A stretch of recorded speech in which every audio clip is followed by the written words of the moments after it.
How's it going, everybody? Welcome back to the channel.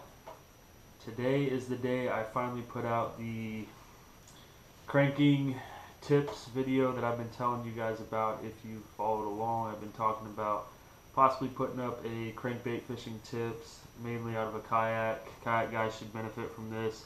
Maybe you will, maybe you won't. I'm not claiming that I am some expert crankbait fisherman, but I feel that if I was ever going to be comfortable sharing advice, it would be crankbaits, because that is probably my bread and butter, my favorite way to fish. I catch more fish on a crankbait than any other way. So that's why I'm doing this video. I've had some guys in the comments section say that they'd be interested in it, so without further ado, I'll get started.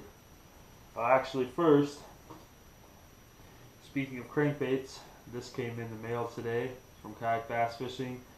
This was my first place trail at Lake Havasu, and I'll put the video up above so you guys can watch that if you want. But the crankbait actually won this trail championship for me, so pretty cool that came today. Well, hopefully I'll be winning, more than just that one.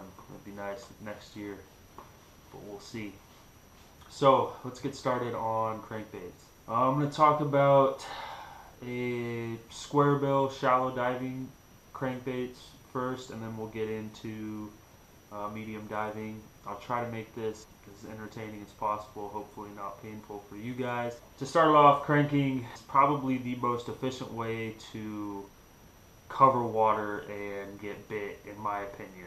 You can cover a lot of water cranking, and a lot of times it helps you find the fish, whether that means you continue cranking them or you find them with the crankbait and then switch up methods, maybe go finesse or something like that on the school that you found. For the clear water lakes here in San Diego, I like to use smaller profile crankbaits. Natural colors, obviously, if it's going to be clear, you want those natural shad colors. In that clear water, it's easier to see those crankbaits. I like to run a faster retrieve, so smaller profile, natural, very natural colors. That doesn't mean it has to be shad. It could be crawdads or crawfish, especially if you found the crawfish maybe on the shores or you've seen them and you know the colors. Doesn't exactly have to be a shad. The clearer the water, the faster I'm usually going to fish them, just so the fish doesn't get a better look at the crankbait. I feel like in dirtier water you can get away with that. For dirtier water, I like a bulkier crankbait, something that will be felt or seen easier. A little bit bigger, some brighter colors that you can get away with, like the chartreuse. Black shows up pretty well in that dirty water. You can get away with a slower retrieve in dirtier water. And again, all this is going to kind of depend on the season. In San Diego, we don't really have seasons as much as pretty much the rest of the country. Our weather doesn't really drastically change that much, so it's kind of hard to fish the seasons like you would in other areas of the country. So, you can get away with reeling pretty fast all year round.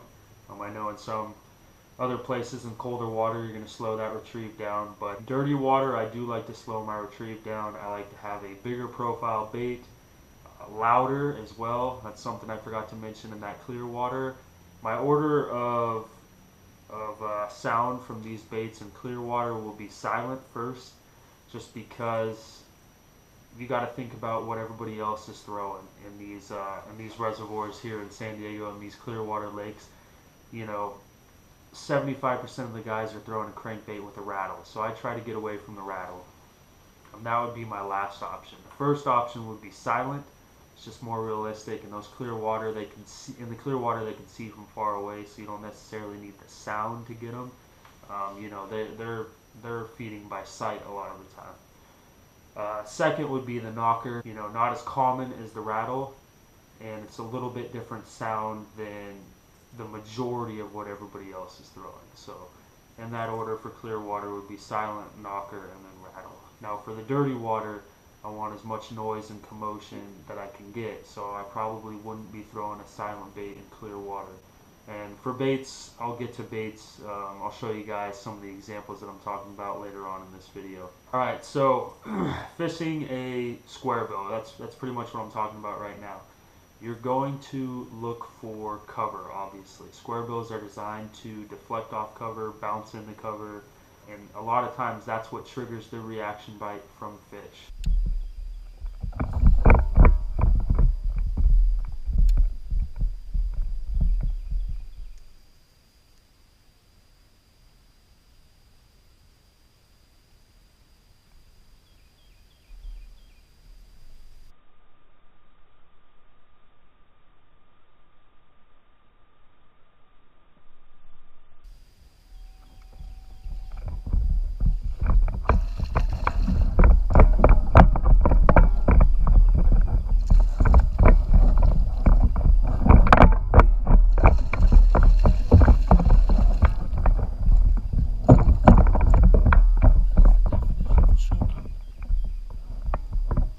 So when I'm cruising down the shoreline in my kayak, I am looking for any kind of cover I could possibly find. Isolated cover is something that I really like to throw at, because if you're going down a shoreline and it's just you know, a bare shoreline, and then you come across that one tree that's fallen in the water, that's where those bass are going to be. They're not going to be on that bare open bank. Now granted, I can't see down into the water. There might be stumps and other things in the water that you can't see, but from the kayak, what I can see is that one piece of isolated cover. That's where fish are going to hide during the day, and that's where they're going to be ambushing their bait from. So, you know, it could be on that entire bank, that could be the only place for those fish to hide. So, I mean, that's what I'm going to target. Don't just make one cast at the isolated piece of cover and you know, not get bit and then just move on. I hit those isolated covers with several casts at all sorts of different angles, and I'm trying to knock into that cover as much as I can with that squarebill.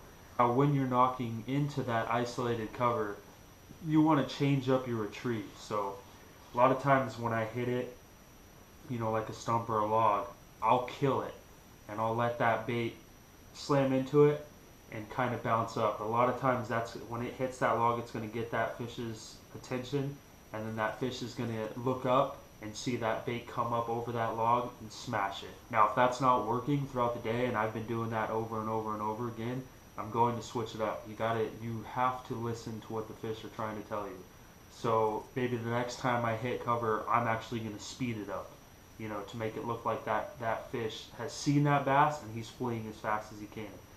Or that crawdad, depending on what color I'm throwing. So there is, you know, different ways to throw or to retrieve that crankbait, and I think a lot of people know to use the stop method once they hit cover, but not a lot of people try to switch it up and burn it after they hit cover. So try different things. I'm real erratic with my retrieves. I try a ton of different retrieves throughout the day, and I'll focus on one for a good portion of the time and then switch to the next one. And always try to remember, you know, what retrieve was I doing when I got bit. Play around with different retrieves. Remember, you could always control your depth with your rod tip. A lot of people see like, oh, this crankbait was made to dive 6 feet, so I can't throw it, you know, in 3 feet because it's going to be just smashing in the bottom and it's going to affect that retrieve. Well, that might be true if you've got your rod tip low, but if you bring your rod tip up high, you can run that 6-foot running crankbait in 3 feet of water all day long. You can control the depth of how deep these baits are going to dive with your line. You can control with how fast you're reeling, and you can control it with your rod tip. You can slow down if you're going to need to get it shallower. You can have your rod tip higher if you want it shallower. If you're throwing heavier line, that bait isn't going to go as deep as it can, we'll put it that way. So a lot of guys that I know that throw really deep crankbaits will throw it on 14 to 17 pound line. I throw my really deep crankbaits on 10-pound line. I throw my squarebills on 10-pound line. I pretty much throw every crankbait that I own on 10-pound line. I want the action to not be killed, and I want that bait to get to the deepest depth that I can get it to. Because like I said, you can always change the depth to go shallower with your rod tip. I'm throwing those squarebills on a 7-foot medium heavy rod. moderate action, you know, real soft tip. That rod loads up, and it's got a lot of give with that medium heavy. So you're not going to be pulling those trebles out of the fish's mouth. Also, I throw that 7 foot with my Squarebills just to make it as accurate as I can. I'm more accurate, and most people are going to be more accurate with a shorter rod, so I like to throw it on a 7 foot medium heavy. And once again, you're gonna want that moderate action if you've got it. Definitely it lets that rod load up. It lets that fish eat it, and you don't need a super sensitive rod to crankbait fish. I see a ton of people go out and they spend a lot of money on rods for crankbait fishing, and you know, that's no knock on those guys. I'm sure if I had more money I would do the same thing, but you can get away with throwing cheaper rods, ones that aren't as sensitive, because you're not going to need that sensitivity for crankbait fishing. So I don't really throw expensive rods when I crankbait fish. I've got some quantum rods that I throw, and they don't break the bank. I'll have my rods in the descriptions below, and you know, they're great rods. I don't lose fish very often with the crankbait, and those rods have handled a ton of fish, and for the price they're absolutely worth it. So for the reel, I throw the Abu Garcia Oro winch, which is, they do not make it anymore, but it can be found. It's a slow ratio. I think it's a 5.4 to 1 reel, and that lets that bait get down there deep. You know, you don't have to really grind that thing to get those baits down there deep, because it's going to do the work for you. Now, that's for my medium to deep divers. For my Squarebills, I go a little bit faster. You can get away with a 7.3 to 1 or 7.1 to 1, whatever you want ratio reel on those Squarebills, because a lot of times you're fishing those Squarebills pretty quick. So, but for those medium divers and those deep divers, I go with the Oro winch. I really like that reel. For the knot that I'm tying on these crankbaits, I tie the Palomar knot. You know, it's an easy knot. You can do it when your hands are numb. You can do it blindfolded.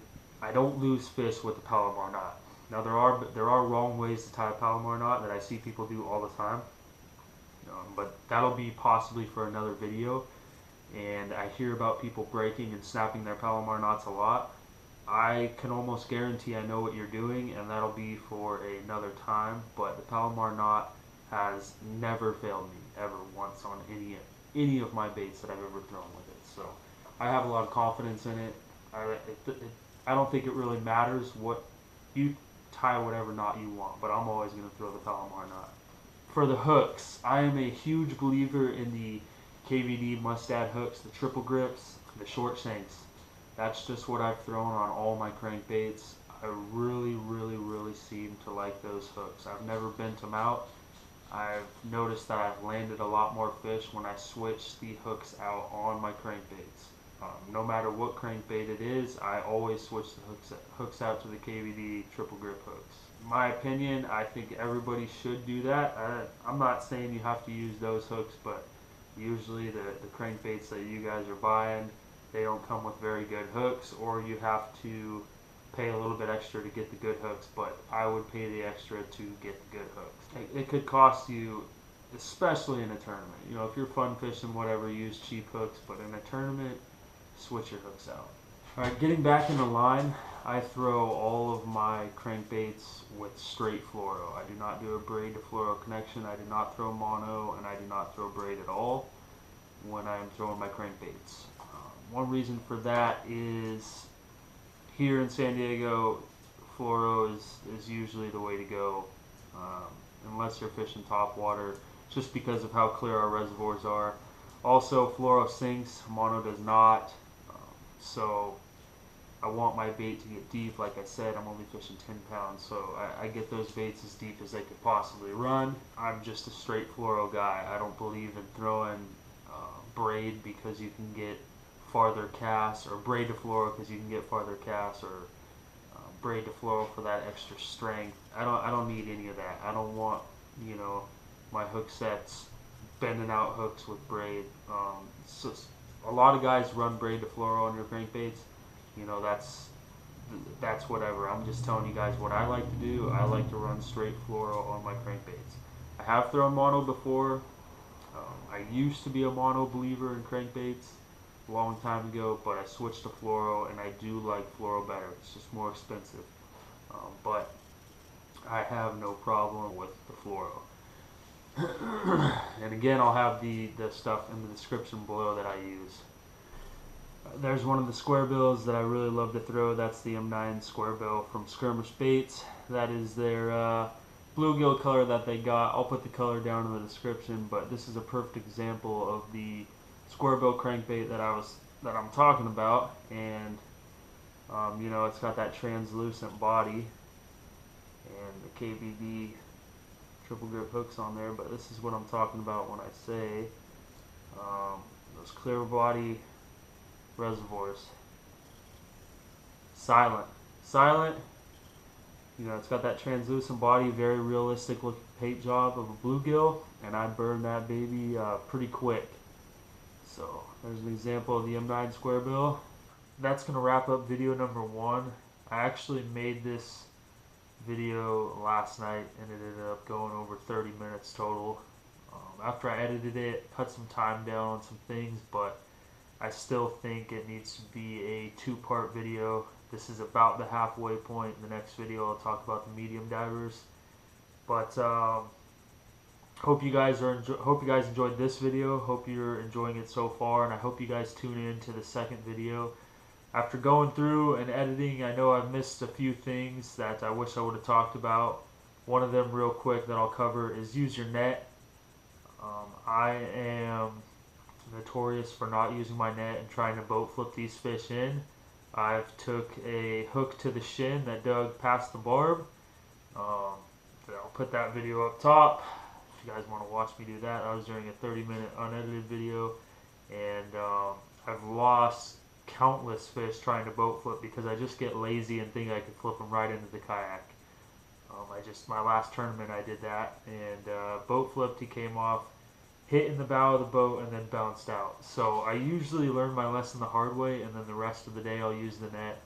But sometimes I think, you know, I just get lazy and I try to boat flip them and I pay for it. So use your net and have your net ready at all times. Have it in a place that you know where to grab it.